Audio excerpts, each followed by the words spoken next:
ذا الجلال والإكرام يا ذا الجلال والإكرام. بسم الله الرحمن الرحيم.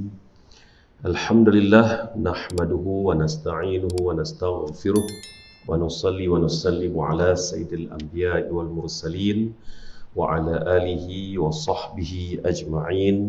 رب اشرح لي صدري ويسر لي أمري واحلل عقدة من لساني يفقهوا قولي وبعد. الفاتحة. أعوذ بالله من الشيطان الرجيم. بسم الله الرحمن الرحيم. الحمد لله الرحمن الرحيم مالك يوم الدين إياك نعبد وإياك نستعين اهدنا الصراط المستقيم صراط الذين أنعمت عليهم غير المغضوب عليهم ولا الضالين. Amin ya rabbal alamin. Alhamdulillah. Bersyukur kehadirat Allah Subhanahu wa taala pada malam malam terakhir Syawal kita ni. Malam 29 Syawal, ada satu hari lagi bulan Syawal. Esok kita berada di rumah Allah ini untuk menelaah sebuah kitab yang bertajuk Mawsu'atul Akhlaqi Rasulullah sallallahu alaihi wasallam, atau diterjemahkan ke dalam bahasa Melayunya Indahnya Akhlak Rasulullah sallallahu alaihi wasallam, karangan Syekh Abdul Mun'in Al-Hashimi, ya, Al-Masri. Jadi kita sambung bicara kita sejak dari sebelum Ramadan yang lalu, ya.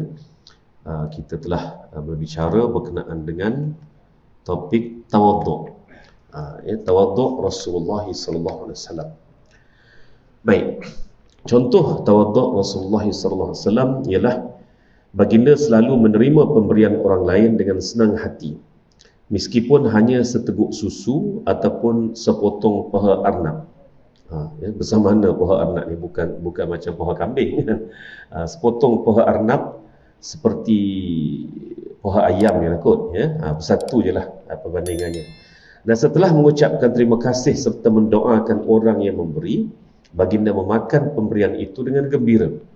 Walaupun bagi Rasulullah SAW ini, baginda sebenarnya orang yang berada, ya, sebelum daripada baginda menjadi Rasul.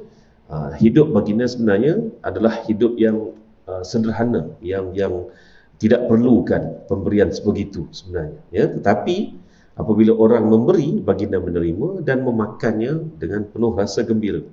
Namun baginda sama sekali tidak mahu memakan pemberian yang dinamakan dengan sedekah, ya. Ini contohnya apabila Salman Al-Farisi ini dia mengkaji tentang kenabian itu melalui banyak agama, bukan banyak guru dah, banyak agama, kan. Dia lahir dengan agama Majusi, kemudian dia masuk semua agama nak mencari kenabian, namun akhir sekali dia telah mengamalkan ajaran Masihi ataupun ajaran apa itu disebut sebagai Nasrani, ya, Kristian lah, sebelum memeluk Islam, ya. Umur Salman Al-Farisi ini, kalau ikutkan Maulana Muhammad Zakaria, ketika bertemu Rasulullah SAW itu umurnya sudah 250 tahun. Dia bukan muda-muda lagi, tuan-tuan. Dan dia meninggal ketika usianya hampir 300 tahun, iaitu di Syria. Itulah Salman Al-Farisi, ya. Ini ada dalam kitab syarah kepada Syama'il Muhammadiyah oleh Maulana Muhammad Zakaria, tuan-tuan. Itu saya dapat daripada situ. Baik. Oleh kerana pengalamannya yang begitu luas ini, maka dia tahu beza antara Nabi dengan tidak Nabi. Lalu suatu hari dia telah membawa sepinggan anggur, ya, dan dia kata, "Ya Rasulullah, saya sedekahkan anggur ini kepada Tuan." Sengaja dia guna kalimah sedekah. Lalu Nabi SAW menolak dengan baik bahawa kami, Nabi-Nabi, tidak boleh menerima sedekah. Lalu esok hari dia pergi dengan sepinggan anggur lagi, ya, dan dia telah menyebut uhdi itu, maknanya aku menghadiahkan kamu. Barulah Rasulullah SAW menerima. Maka sahihlah bahawa Rasulullah ini ataupun Muhammad bin Abdullah ini benar-benar Rasulullah, ya. diuji. Satu lagi tuan-tuan, dia tahu juga tanda kenabian. Khatamun nubuwah, tanda kenabian tu ada dalam diri Nabi sallallahu alaihi wasallam. Dia tahu. Lalu ketika mana Nabi membuka baju, dalam menggali parit ataupun khandaq itu, terdedahlah apa yang disebut khatamun nubuwah, iaitu daging yang tumbuh sebesar ibu jari ni lah, ataupun sebesar telur burung, dan dikelilingi pula dengan bulu-bulu halus, tuan-tuan ya. Lalu sahlah itu memang Nabi sallallahu alaihi wasallam. Ini semua ada dalam kitab-kitab terdahulu, telah diceritakan. Dan kita ni hanya wajib mengetahui 3 kitab terdahulu. Sedangkan banyak lagi kitab yang Allah Ta'ala turunkan kepada Nabi-Nabi yang kita pun tak tahu kepada siapa, tapi tidak perlu diketahui, tak usah korek lah ya? Sebab 3 sahaja yang kita perlu tahu. Selain daripada 3 kitab ya, ada lagi suhuf.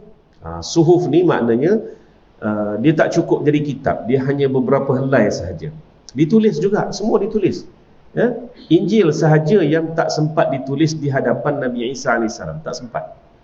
Injil hanya ditulis selepas hampir 1 abad Nabi Isa AS diangkat ke langit. Itu jangan tak tahu ya? Bahawa Injil tidak ditulis di depan Nabi Isa AS. Adalah tu hikmahnya tu ya? Hikmahnya tu apa ada. Jadi sebab itulah Injil seringkali dikaitkan dengan penulisnya. Macam kita Al-Quran, itu nama tu tak boleh ditukar dah tu. Kalau tuan-tuan masih ingat 1990-an pertengahan dulu, ada seorang hamba Allah ni, dia buat terjemahan kitab Al-Quran ini, terjemah betul 100% terjemah ke dalam bahasa Melayu. Ingat lagi? Dan buku terjemah tu diharamkan lah ya. Dia terjemah Al-Quran itu sebagai bacaan. Al-Quran bacaan. Dia dengan beraninya nak terbitkan buku tu, tapi telah diharamkan. Alhamdulillah ya. Al-Quran tu memang nama yang tak boleh diterjemah lagi, memang tu nama. Walaupun salah satu daripada maksud Al-Quran itu ialah bacaan ya tuan-tuan, boleh kita terjemahkan begitu mengikut bahasa, tapi kita tak boleh guna, jangan main-main. Sebab Al-Quran itu nama yang Allah Ta'ala sudah berikan kepada kalam dia ni tadi. Seperti mana Allah Ta'ala berikan nama itu kepada Injil, kepada Taurat dan juga Zabur. Contoh nama yang Allah Ta'ala beri ya, Allah Ta'ala sebut Al-Quran itu dalam Al-Quran banyak. Contohnya, lau anzalna hadzal qur'ana ala jabalin la ra'aitahu khashi'an mutasaddian min khasyatillah. Dalam ayat itu jelas Allah Ta'ala sebut ni Quran nama dia. Jangan ubah-ubah lagi. Nak ubah jadi bacaan tak boleh lah. Tak boleh. Dan cuba tuan-tuan fikir implikasinya apabila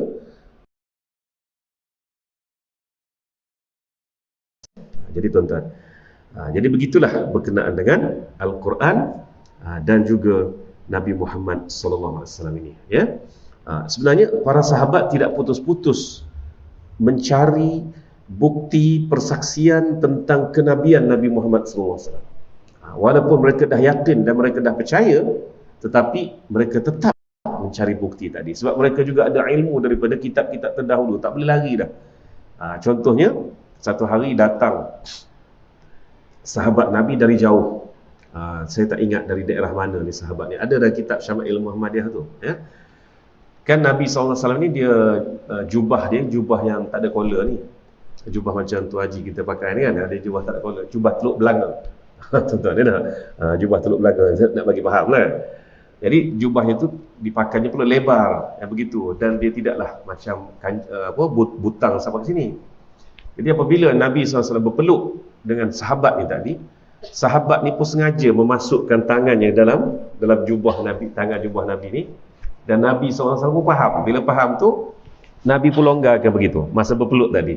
Rupa-rupanya dia memang nak rasa ni, nak rasakan ni, dan ternyatalah bahawasanya daging tadi tu ada. Nabi biarlah nak rasa-rasalah. Maknanya dia sedang mencari bukti kenabian tadi. Rasa-rasa betul. Itulah khatamun nubuwah yang besar telur burung, besar ibu jari ni, dikelilingnya itu bulu-bulu halus, tuan-tuan ya. Baik. Kemudian ketika mana Nabi sallallahu alaihi wasallam menghembuskan nafas baginda yang terakhir, dipanggil, diumumkanlah oleh Aisyah bahawa Nabi sudah wafat. Apa jadi pada Umar? Umar macam seperti hilang pertimbangan seketika pada masa itu. Marah, tak percaya Nabi wafat. Okey. Bila Abu Bakar datang, Abu Bakar sahajalah yang boleh menyejukkan Umar Ibn Khattab radhiyallahu anhu. Ya. Bila Abu Bakar menyejukkan Umar, maka barulah dia pun tenang. Nak bagi tenang lagi, Aisyah teringat satu perkara. Khatamun Nubuwah atas belakang Nabi ni, atas belikat Nabi ni, ya. Betul-betul atas tulang belakang di antara dua belikat tadi, ya. Aisyah pun pergi gosok atas belakang jasad yang sudah tidak bernyawa itu tadi. Tak ada. Khatamun Nubuwah tu tak ada. Dah licin dah tadi. Lalu Aisyah pun beritahu Abu Bakar, ya, bahawasanya tanda Khatamun Nubuwah itu sudah tidak ada. Rupanya Khatamun Nubuwah itu hanya untuk membuktikan fungsinya dia itu Nabi. Jadi bila dia sudah wafat, maka peranan dia pun sudah wafatlah. Sudah tidak ada lagi, tidak perlu lagi menyampaikan dakwah tadi, maka tak ada lagi dah, tuan-tuan. Bukan kata bengkak itu ataupun ketumbuhan itu kekal, tidak. Diberitahu kepada Abu Bakar, maka bila Abu Bakar beritahu kepada umum, dengar suara Aisyah tadi, Umar pun lagi yakinlah bahawa Nabi sallallahu alaihi wasallam memang sudah wafat. Itu kisah Khatamun Nubuwah. Baik. Contoh keenam, Rasulullah sallallahu alaihi wasallam biasa berkumpul dengan orang-orang fakir dan miskin. Abu Sa'id Al-Khudri radhiyallahu anhu berkata, suatu hari saya duduk bersama-sama orang miskin, kaum muhajirin. Mereka duduk saling berdekatan satu sama lain, berhimpit-himpit, bagi menutupi bahagian tubuh mereka yang terbuka, kerana pakaian mereka tadi itu pakaian yang tak cukup syarat, tuan-tuan, ya. Pakaian yang dia hijrahkan selai pinggang. Bila hijrah selai pinggang ni tadi, lama-lama cariklah, koyaklah berbagai pakaian tadi, tak ada ganti. Maka ketika duduk, maka duduklah berhimpit-himpit satu sama lain. Dan kemudian Rasulullah SAW duduk di tengah-tengah kami supaya terlihat oleh semua orang yang sedang berkumpul, dan baginda mempunyai hamba sahaya lelaki dan perempuan, dan makanan serta pakaian baginda tidak jauh berbeza dengan makanan dan pakaian hamba sahaya baginda, ya.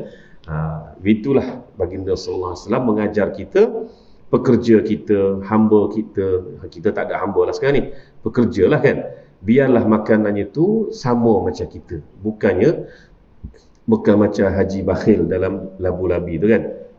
Daging ayam boleh dekat tokek kan. Jadi untuk untuk labu dan labi hanya kaki ayam sahaja kan. Tu dia. Baik, Rasulullah SAW yang ketujuh pula. Rasulullah SAW selalu memenuhi undangan orang, sama ada undangan itu datang daripada orang merdeka, daripada budak sahaya, orang berkulit putih maupun berkulit hitam. Baginda tidak pernah berasa gusar diundang oleh orang-orang miskin. Jadi tuan-tuan, sebenarnya banyak hikmah juga rumah terbuka ni, banyak hikmah juga, walaupun ada kata negatif apa. Kalau kita pandang negatif lah, kalau kita pandang positif lah kan. Tapi sebenarnya rumah terbuka ini dasarnya adalah untuk bersedekah, untuk jamu orang makan. Ini satu kemuliaan, yang perkara yang Rasulullah SAW galakkan kita untuk sentiasa jamu orang makan. Tapi nak buat rumah terbuka ni tadi,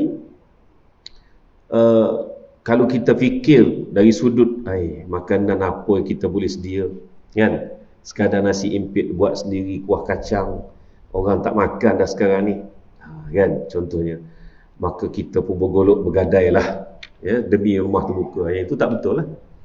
Kita panggil orang makan, apa yang kita mampu bagi, kita bagi, asal bersih, halal, suci, bagilah. Itu barakah sebenarnya, ya, itu barakah. Dan tetamu pula, pergi janganlah duduk pandang rendah, benda ni kan, tak adalah nasi biryani ke, nasi Arab ke, contohnya musim-musim raya ni kan. Sebenarnya tuan-tuan, itu perbuatan yang tidak baik, ya, yang Rasulullah SAW tegah sama sekali, jangan menghina jamuan, gitu. Jadi pergi, kalau tak nak makan pun Kerana kita rasa memang kalau dah makan semua rumah habislah kita kan. Tu dia. Jadi kita makan sikit-sikit sebagai contohnya, itu barakah tu lebih penting. Ukhuwah tu lebih penting, ya. Datang membawa rahmat, keluar juga mensucikan dosa-dosa tuan rumah, insya-Allah. Kalau betul caranya, ya, pergilah menghormati. Alhamdulillah kita pun dah ada 10 jemputan satu hari kan. Jadi kita pergi makan nasi buku, nasi impit dia contohnya kan. Makanlah kari pak sebiji. Cukuplah, ya. Air pun tukar, orang lain pula datang. Lama-lama makanan tak habis dengan barakahnya. Yang paling kita nampak bahawa majlis itu tadi tu tidak diberkati, kan, ialah bila makanan tadi tu dibuang, tuan-tuan. Makanan yang masih elok dibuang. Ya ini, ya Allah, ya. Kalau buat jamuan tu, kalau kita pergi ke jamuan tu tadi tuan-tuan, ya. Kalau Arab ni, budaya Arab yang tuan-tuan tengok dalam gambar-gambar di internet tu, saya nak tolong terjemahkan sebagai pengalaman saya duduk di tanah Arab ni. Pernah tengok tak nasi seperahu? Nasi seperahu, kambing 2-3 ekor atas tu. Kan? Komen kita negatif. Sebab apa komen negatif? Membazirlah apa? Tuan-tuan, ini benda yang kita tak terbuat. Arab ni, ya, kalau kita ni tuan-tuan, pinggan seorang satu. Arab dia tidak gitu. Kita datang, kita duduklah di mana ruang kosong, makan sekadar yang kita boleh makan. Cubitlah daging kambing yang 2-3 ekor atas perahu tu, kan? Kita panggil perahu lah. Dia tak ada pinggan dah. Mula-mula saya hidup dalam dunia Arab ni, macam-macam gaya dia punya jamuan, ya. Macam-macam gaya dia punya jamuan. Ada satu kali tu jiran rumah saya, masa tu kita anak muda lagi, kan. Jadi jiran ni dia jemputlah majlis walimah, dia panggil. Walimah ni jamuan untuk meraihkan pengantin. Itu namanya walimah. Walimatul arus. Tu sebutan sebenar, bukan walimatul urus, ya. Walimatul arus. Arus maksud apa? Mempelai, pengantin. Tapi kat Malaysia ni tak tahu dia urus apa benda. Walimatul urus. Biarlah, tak apalah. Tapi walimah tadi jamuan untuk pengantin. Ambil daripada hadis Nabi sallallahu alaihi wasallam, aulim wala bisyatin. Buatlah walimah walaupun dengan seekor anak kambing. Jadi tuan rumah sebelah saya ni, dia kahwin anak dia. Jemput dia datang, jemput tadi kita pun makan kambing, dia tengok dia duduk sebelah kambing. Kan, dia sebelah kambing siang ni jemput. Masuk tuan-tuan. Masuk je dia bagi segelas teh besar ni lah. Teh pekat dia tu dengan ada kuih macam baulu gitu sebesar tapak tangan. Dia bagi. Kita ingatkan ini untuk sekadar kata apa, first round lah. Ni makan lagi kambing lah kita kan. Student masa tu nak tahulah juga kambing Arab ni macam mana kan. Lepas tu dah duduk tadi tu, dia menari, dia menyanyi. Menari sama lelaki lah kan. Nyanyi, dia tepuk tangan, kita pun tepuk lah, tak faham apa tepuk. Perhabis teh ni, nak perhabis teh pun satu hal juga, manis pekat lagi, dengan kuih tadi pun manis juga. Habis kuih tu kan, dia pun terima kasih datang. Kita pun faham lah, suruh balik lah ni kan. Itulah juga jamuannya. Ya, kambing tadi tu untuk keluarga dalaman dia je, bukan untuk kita. Jadi kita dijemput untuk meraihkan pengantin. Maka jamuan yang dia buatnya sebiji segelas teh dengan sebiji kuih. Cuba kalau buat gitu kat Malaysia, obat lah pun. Kutuk bertahun kena kutuk. Tapi itu budaya dia. Kita pun keluar lah. Saya dengan kawan saya satu rumah tu keluar lah, kata punyalah riuh, menyanyi, bertepuk tangan apa, kita pun tepuk juga. Itu je dapat. Kita dah tergelak. Kali ni faham lah, ya. Lepas tu bila kita pun dijemput kawan-kawan kita yang kahwin, ada kahwin dekat kampung-kampung pun, sebab kita jauh, dia bagilah nasi dan sebagainya. Adalah juga, ya, nasi dia lah. Jadi tadi tuan-tuan, itu yang kita kena faham, ya. Yang apa, soal menari, menyanyi, bertepuk tangan tu, itu tolak ke tepi yang tu. Tapi soalnya dia datang, dia jemput kita untuk mendoakan anak dan menantu dia yang baru kahwin. Ya. Jadi pergilah kita ke rumah itu untuk mendoakan mereka. Jadi jamuan apa yang ada disediakan oleh tuan rumah, itulah dia sekadar apa yang dia mampu sediakan. Tuan-tuan, ya, yang mampu dia sediakan, ya. Jadi Pergi kita sunnah ni tadi, kalau orang kahwin ni jumpa dengan si menantu, dengan si anak dia tadi, anak menantu maksudnya, apa doanya? Doanya adalah barakallahu lakuma 3 kali. Barakallahu lakuma, yang itulah lagu Mahizid itulah sebenarnya tu kan, hafal lagu tu jadilah kan. Barakallahu lakuma 3 kali, wajma' bainakuma fi khair, ya. Lepas tu apa yang ada? Dia hidang apa? Teh dengan baulu. Ambil lah. Sekadar ada kan. Lepas tu balik lah. Kita begitu. Ya? Sebenarnya itu sunnah yang besar tadi. Tapi kadang-kadang tu lah kita pergi dari mana anak menantunya. Duduk ujung sana. Duduk bergambar saja. Akhir kita pun balik lah tanpa doa. Bayangkan kalau 1000 orang yang hadir katakan. Ya tak? Ataupun 500 orang yang hadir tu semuanya dapat mendoakan si anak menantu ni tadi. Takkan tak boleh 40 kata orang Melayu kan. Takkan tak boleh 40 yang makbul doanya. Maka barakahlah kehidupan kedua-dua pasangan ini. Ini sunnah sebenarnya dalam jamuan tu tadi. Bukan soal nak makan tu saja. Saya pernah tuan-tuan, saya pernah hadir masa saya kecil-kecil dululah ke satu jamuan menyambut menantu. Biasanya kat kampung ni mesti nasi minyak lah kan, nasi minyak dan sebagainya. Tapi tuan rumah itu menjamu laksa sahaja. Ya. Dan pada masa itulah balik dalam kereta, mak dan ayah saya bercakap, bukan mengumpat, bercakap, memuji tuan rumah. Bagus kata, dah mampu laksa lah, ya. Laksa Kelantan tu lah yang makan dengan tangan tu. Kan orang Kelantan makan laksa dengan tangan. Jangan makan laksa dengan sudu di Kelantan. Maka dia akan panggil apa? Dia panggil apa? Orang luar kata. Orang luar ni. Apatah lagi kalau bercakap Kelantan, maka laksa dengan sudu berlagak orang luar. Istilah dia. Jadi makanlah kita. Jadi secara tak langsung kita budak kecil pada masa tu, ya. Budak kecil pun sekolah rendah lah, ya. Bila mak ayah kita bercakap begitu, kita pun termasuk dalam minda kita bahawasanya jamuan ini jangan dipaksa. Kita jamu apa yang kita mampu. Jangan sampai bergolok bergadai nak buat jamuan, lepas tu hutang tu anak 3 tak habis lagi hutang hari walimah. Itu bahaya. Okay, itu bahaya. Kan? Dan kita pula jangan kutuk.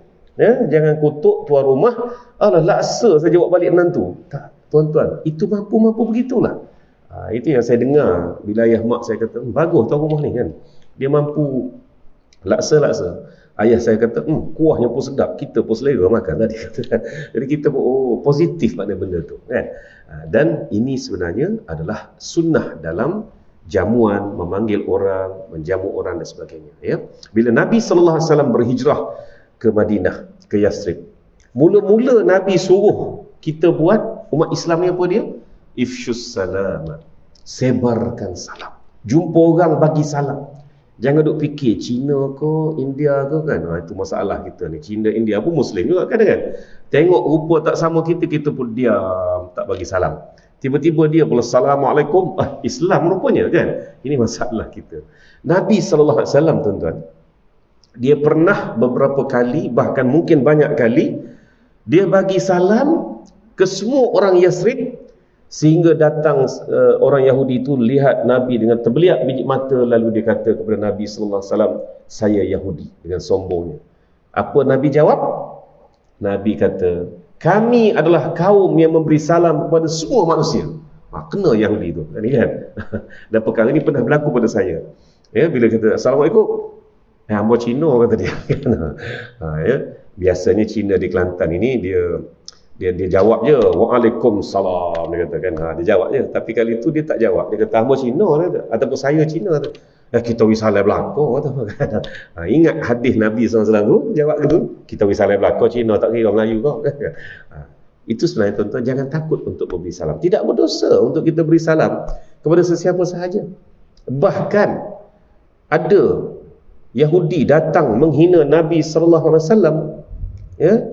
Dia mendoakan Assalamualaikum kepada Nabi SAW. Makna matilah atas kamu. Assalamualaikum tadi. Nabi lalu menjawab. Apa Nabi jawab? Waalaikum, kata Nabi SAW. Waalaikum, sepatah je. Aisyah bertanya kepada Nabi, bukankah tadi dia mendoakan kejahatan untuk kamu ya Rasulullah? Kenapa kamu tak jawab balik ya Rasulullah? Maka Nabi SAW kata, aku dah jawab. Ke atas kamu juga. Maknanya, wa'alaikum tu ke atas kamu juga. Jadi kita ni tak apa-apa, tak pasal-pasal lagi. Ya kecil-kecil dulu kan, dia ajar. Nampak dia orang kafir, Assalamualaikum dulu. Ish, apa lagu tu kan? Mana tahu dia kafir? Mana tahu dia kafir? Oh sebab mata dia sepit. Tak sama dengan kita. Ataupun kulit dia gelap, tak sama dengan kita. Mana tahu kok dia Islam? Kan? Jadi bagi je salam. Bagi salam, itu yang Nabi ajar. Saya pelik sebenarnya. Banyak ajaran yang kita terima dari kecil dulu tu, yang sebenarnya tak sepadan pun dengan sunnah Nabi SAW dan sirah Nabi SAW. Tak sepadan sebenarnya. Jadi yang sepadannya Nabi bagi salam. Orang tak nak balas, Nabi kata, kami adalah kaum yang memberi salam pada semua orang. Habis cerita. Ya? Itulah tawaduk Rasulullah SAW. Baik, ketika Rasulullah SAW baru sampai di Madinah, baginda tinggal di rumah Abu Ayyub Al-Ansari. Kejadian selama baginda tinggal di rumah sahabatnya itu diceritakan sendiri oleh Abu Ayyub Al-Ansari. Ketika Rasulullah SAW menginap di rumahku, baginda tinggal di tingkat bawah sedangkan aku dan isteriku tinggal di tingkat atas. Lalu saya berkata ataupun aku berkata kepada Rasulullah SAW, ya Rasulullah, saya tidak selesa berada di atas sedangkan Tuan berada di bawah kami. Saya mohon Tuan naik tinggal di atas, biar kami tinggal di tingkat bawah. Tahu apa Rasulullah jawab? Wahai Abu Ayyub, kasihanilah aku dan orang-orang yang ingin bertemu dengan aku. Biarkan kami tetap berada di tingkat bawah. Rasulullah pula tak tergamak sebab dia memang akan dikunjungi. Sifat dia sebagai Rasulullah itu tabligh, bertemu dengan semua manusia. Maka dia dikunjungi. Kalau dia duduk tingkat atas, sudah tentulah akan mengganggu tuan rumah yang berada di tingkat bawah. Bayangkan Abu Ayyub duk fikir tentang nak jaga Rasulullah SAW supaya tidak terganggu. Rasulullah pula duk fikir tentang jangan Rasulullah SAW terganggu. Bayangkan begitulah baginda berfikir jauh ke depan sebenarnya. Kemudian pada suatu hari, bekas berisi air milikku jatuh dan pecah di lantai. Katanya Abu Ayyub, aku dan isteriku membersihkan air yang tumpah dengan kain selimut yang ada dan kami hanya punya satu kain selimut itu sahaja. Waktu itu kami sangat khawatir jika air itu menitis ke bawah dan mengenai Rasulullah SAW. Ini dua pihak bagaimana menjaga hubungan antara Rasulullah SAW dan juga Abu Ayyub Al-Ansari. Contoh ke-9, Rasulullah SAW mempunyai baju yang ditampal kerana koyak dan baginda kadang-kadang memakainya. Rasulullah tampal sendiri baju yang koyak yang tembus, tuan-tuan, dia tampal sendiri. Tapi jangan duk nampak Rasulullah SAW ni tadi baju yang ditampal tu bertumpuk-tumpuk macam serabut, sangat tidak. Baginda menampalnya dengan smart, tuan-tuan. Ini dihuraikan dalam kitab-kitab sirah, bahawa pakaian Nabi sentiasa smart, walaupun pakaian tadi daripada kain kapas yang paling murah. Kain kapas yang paling murah tapi paling tebal. Disebut dengan macam-macam istilah lagi. Cuma pada saya lah, kalau kain kapas yang paling tebal dekat Malaysia ni kain apa kita panggil? Kain belacu, kan? Kain belacu. Kain belacu, kain kapan, itu kain kotel lah tu, yang tebal tadi. Jadi kain belacu inilah sebenarnya yang paling tepat dengan pakaian Rasulullah SAW. Harganya murah dan juga tebal serta tahan lasak. Dan buatan mana? Buatan Yaman, tuan-tuan. Buatan Yaman. Dan bila koyak, bila tembus ke apa ke, maka baginda sendiri yang menampalnya, dan tampalan tu smart, bukan tampalan yang nampak seperti orang kata apa, berserabai lah, berserabut. Tidak. Mana mungkin Rasulullah SAW tadi berpakaian dengan pakaian yang berserabut, kerana beliau baginda mesti menarik perhatian orang untuk datang kepada dia. Dan baginda pernah memakai pakaian yang paling mahal, tetap kerana hadiah daripada sahabat. Tapi selepas memakainya, bila nampak sahabat-sahabat lain yang miskin tadi dengan pakaian yang compang-camping, lalu diberikan jubah yang mahal itu kepada mereka yang memerlukan tadi. Dan kalau kita tengok dalam kitab Syama'il Muhammadiyah itu, fashion Nabi sallallahu alaihi wasallam ni pun Nabi terima fashion. Fashion apa? Jubah Rom. Jubah Rom ni macam mana? Ni ada collar ni, ya. Yang ada collar ni, ini asalnya Rom. Dan berkerf pula dekat sini. Ya, berkerf pula dekat sini. Pun Nabi SAW memakainya, tak ada masalah. Jadi sebab itu bangsa apa sekalipun, pakaian mereka bagaimana sekalipun, itu tidak penting. Yang penting apa dia? Menutup aurat. Menutup aurat dan sopan, serta penampilan juga penampilan yang smart. Smart tu tak semestinya orang kata apa, kalau kita ni kalau sebut smart tu terbayanglah coat necktie, bukan gitu. Smart ni maksud apa? Kemaslah, pakaiannya tu teratur. Ini pakaian Nabi sallallahu alaihi wasallam. Walaupun pakaian itu telah ditampal, dijahit dengan jari jemari baginda sallallahu alaihi wasallam sendiri. Nak gambarkan macam mana lagi? Ya dah. Itu saja yang saya mampu gambarkan melalui penampilan Rasulullah SAW ini. Baik. Rasulullah berkata, saya hanyalah seorang hamba. Saya memakai pakaian sebagaimana dipakai oleh seorang hamba, dan kadang-kadang baginda memakai baju berupa lembaran kain yang hujungnya dilipat kepada kedua bahunya, dan kadang-kadang ketika solat di rumah baginda mengenakan lembaran kain yang cukup bagi menutupi tubuhnya yang diselendangkan di salah satu bahunya. Ya. Baik, suatu hari yang ke-10 pula, ada orang datang menghadap baginda dengan tubuh gemetar kerana takut kepada baginda. Baginda berkata kepadanya, tenanglah, aku bukanlah seorang raja. Aku hanyalah anak seorang wanita suku Quraisy yang makanannya daging kering ketika di Mekah. Orang Mekah ni sebenarnya, tuan-tuan, cara makannya semua dikeringkan. Dikeringkan, dijemur. Termasuklah roti. Roti pun dikeringkan jadi kerupuk. Itu makanan orang Mekah pada zaman Rasulullah SAW. Sebab apa? Itulah kaedah mengawet makanan tadi.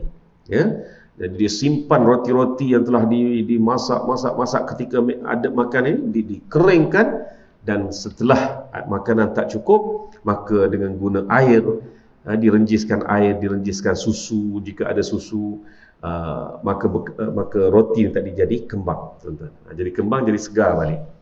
Dan Hashim bin Abdul Manaf, nama sebenarnya adalah Amru bin Abdul Manaf, datuk Rasulullah SAW, adalah orang yang pertama mengasaskan kaedah mengawet makanan seperti ini, khasnya roti kering ni tadi. Dan ketika musim haji khasnya, maka orang dah ramai datang, maka bekalan makanan di Mekah ini kurang, lalu dikeluarkan stok roti-roti kering ni tadi, lalu beliau meramas, memecah-mecahkan roti itu dan direnjis air, lalu roti itu kembang jadi segar balik. Itu teknik yang Hashim buat. Oleh kerana perbuatannya meramas-ramas roti ini yang bermaksud memecah-mecahkan, lalu lekatlah gelaran Hashim dekat situ, tuan-tuan. Itu asal usul perkataan Hashim. Nama sebenarnya adalah Amru bin Abdul Manaf. Baik. Daging pun sama, dikeringkan begitu. Dikeringkan begitu, kemudian bila nak makan dah tiba ni, dikeluarkan daging-daging kering yang sudah tidak rosak dan yang masih segar maksudnya ini, lalu digunakan air, direbus dan sebagainya, kembanglah daging itu. Itulah sebabnya Rasulullah SAW kata apa? Aku ni bukan raja, bukan apa, aku hanya hamba Allah, anak seorang wanita suku Quraisy yang makanannya daging kering. Itu maksud apa? Makanan sama seperti mana kebanyakan manusia di Mekah pada masa itu. Itu maksud kata-kata Nabi SAW ini. Baik, seterusnya contoh ke-11. Tempat duduk Rasulullah SAW tidak berbeza dengan tempat duduk para sahabat. Kerana biasanya tempat duduk baginda meskipun di hujung bersambung dengan tempat duduk para sahabat. Kadang-kadang apabila ada orang asing datang, dia tidak tahu yang mana satukah Rasulullah SAW, hingga dia perlu bertanya kepada orang-orang yang ada di situ. Suatu ketika mana Nabi SAW berhijrah ke Madinah, berhijrah ke Madinah atau Yasrib, sampai di Quba, orang-orang Quba menganggap Abu Bakar lah Nabi. Kan? Apa? Sebabnya Nabi SAW berjalan di belakang Abu Bakar. Abu Bakar jalan dulu. Gaya berjalan itu seperti tokek diikut oleh hamba. Maka mereka pun sah dah, inilah Abu Bakar lah. Kebetulan ketika mana Nabi sallallahu alaihi wasallam nak menghampiri Quba dalam setengah hari perjalanan, mereka bertemu dengan rombongan Sa'ad bin Abi Waqqas yang balik dari Syam. Melihat baju Nabi dan baju Abu Bakar yang sudah penuh dengan debu, pasir dan sebagainya, maka diberilah pakaian yang berupa jubah putih selai seorang kepada Abu Bakar dengan Rasulullah SAW, ya. Dan Sa'ad memberi isyarat dia akan balik, tinggal barang-barang ini, serah barang-barang perniagaan ini, dan dia akan menyusuli ke Madinah pada masa itulah, ya. Jadi dengan pakaian itu tadi, Nabi pun bersalinlah tukar pakaian. Itu yang mereka bersyair tala'al badru alaina tu, sebab melihat sepertinya berkilat-kilat baju putih pakai di tengah-tengah padang pasir pula kan. Itu yang jadi tala'al badru alaina. Itulah mengikut jalinan sirah, wallahu alam, ya. Tapi yang menariknya, Abu Bakar jalan dulu, Nabi jalan belakang. Jadi mereka kata apa? Sah dah, ini dah nabinya. Lalu mereka pun marilah tanya, ya. Dan pada masa itu Nabi SAW pun tidak menzahirkan dirinya lagi sebagai dialah Rasulullah SAW, sebagai langkah keselamatan.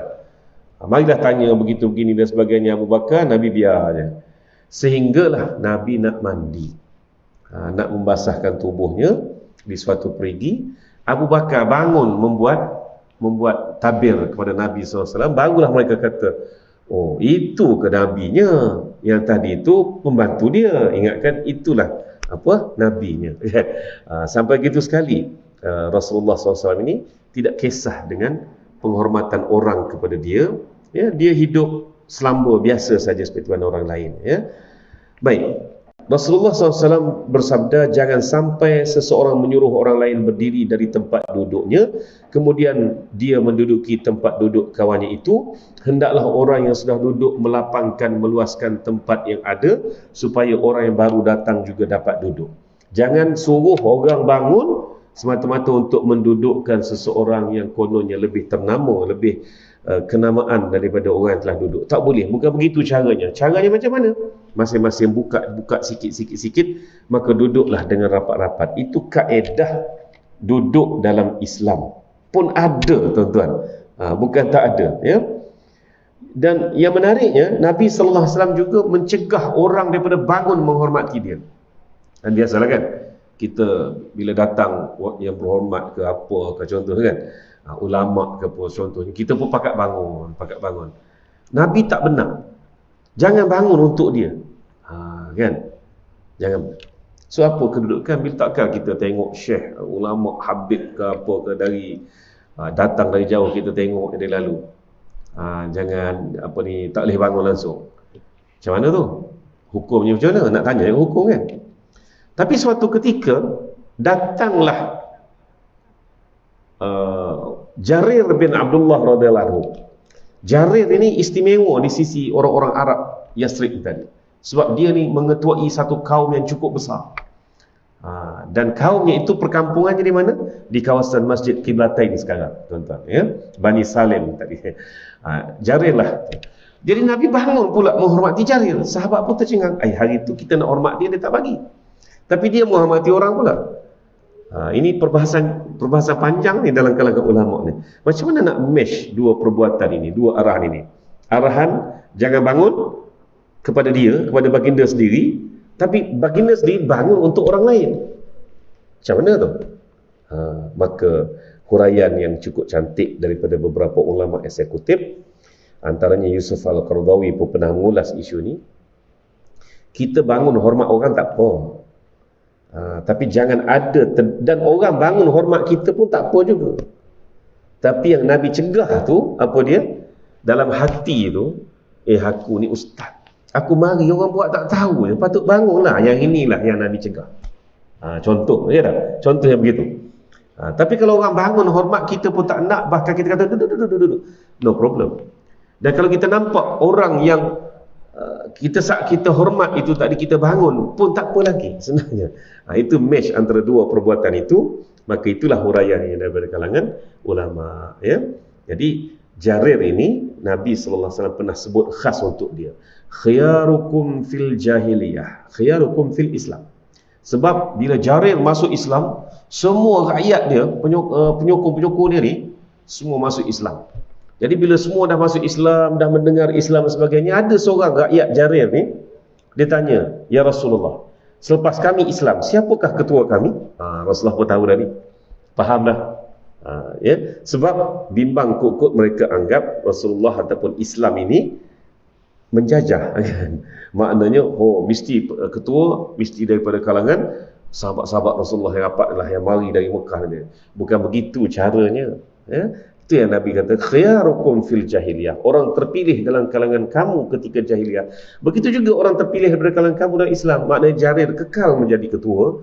Bahkan Bani Salim ni hebat tak hebat, bila mereka memeluk Islam dengan ketua mereka ni tadi, mereka pun riki-rikilah nak beli tanah, sebidang tanah di sebelah Masjid Nabawi. Dan Bani Salim ni kaya, satu kaum yang kaya, yang ada ladang kurma yang besar-besar, ya. Dan mereka tak termasuk dalam Aus dan Khazraj. Mereka ni dari grup lain, tuan-tuan kan. Yang duk bergaduh 100 tahun tu Aus dan Khazraj. Jarir bukan daripada Aus, bukan daripada Khazraj. Jadi satu kaum Arab yang lain. Nak beli tanah tu, Nabi pun, ya, sallallahu alaihi wasallam dapat tahu. Nabi pergi tanya Bani Salim ni tadi, "Wahai Bani Salim, dengar cerita kamu nak beli tanah di sebelah Masjid Nabawi. Kenapa?" "Supaya kami mudah berulang-alik ke Masjid Nabawi untuk berjemaah dengan Rasulullah SAW." Apa komen Nabi? "Tak payah beli, kekallah di kampung kamu." Tak payah beli, kekal di kampung kamu, kan? Pelik, orang nak duduk dekat sebelah masjid. Nabi kata tak bagi pula. Tapi Nabi kata apa?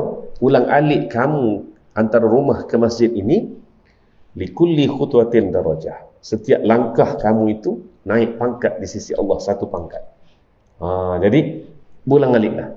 Sebagai gantinya, Nabi SAW pula 2-3 hari pergi ke perkampungan Bani Salim bin Auf ini pagi, baliknya petang lepas asar. Ya, mungkin seminggu lepas tu pula Nabi pula pergi pula, dan di situ sempat 2 kali, 2 waktu berjemaah setiap kali pergi, waktu zuhur dan waktu asar. Itulah rutin Nabi SAW nak tunjuk rapat dengan Bani Salim bin Auf ni tadi, ya. Dan pada suatu ketika berlakulah suatu kejadian Allah Subhanahu Wa Taala yang agung, penukaran arah kiblat di solat asar di perkampungan Bani Salim, di bawah pohon-pohon kurma Bani Salim itu tadi, dan di tapak itulah terbinanya kenang-kenangan Masjid Qiblatain kemudiannya, ya. Itu kisah Masjid Qiblatain dan kehebatan Bani Salim itu tadi, ya. Wallahu alam. Sekadar itu yang saya sempat sampaikan untuk bicara tentang akhlak Rasulullah SAW pada malam ini, dan kita akan sambung lagi insya-Allah. Saya akan cari masa juga, ya, untuk kita sebulan sekali berbicara tentang akhlak Rasulullah SAW ini, agar ia menjadi contoh kita menjalani hidup ini dengan penuh ketakwaan dan juga menjadi umat Rasulullah SAW. Wallahu alam. Kita tangguhkan dengan tasbih kafarah dan juga suratul subhanakallah wa bihamdika asyhadu an la ilaha illa anta bismillahirrahmanirrahim wal 'asri innal insana lafi khusr illa alladziina amanu wa 'amilus shalihat wa tawasaw bil haqq wa tawasaw bis sabr. Sadaqallahu azim. Wabillahi taufiq wal hidayah. Wassalamu alaikum warahmatullahi wabarakatuh. يا ذا الجلال والإكرام.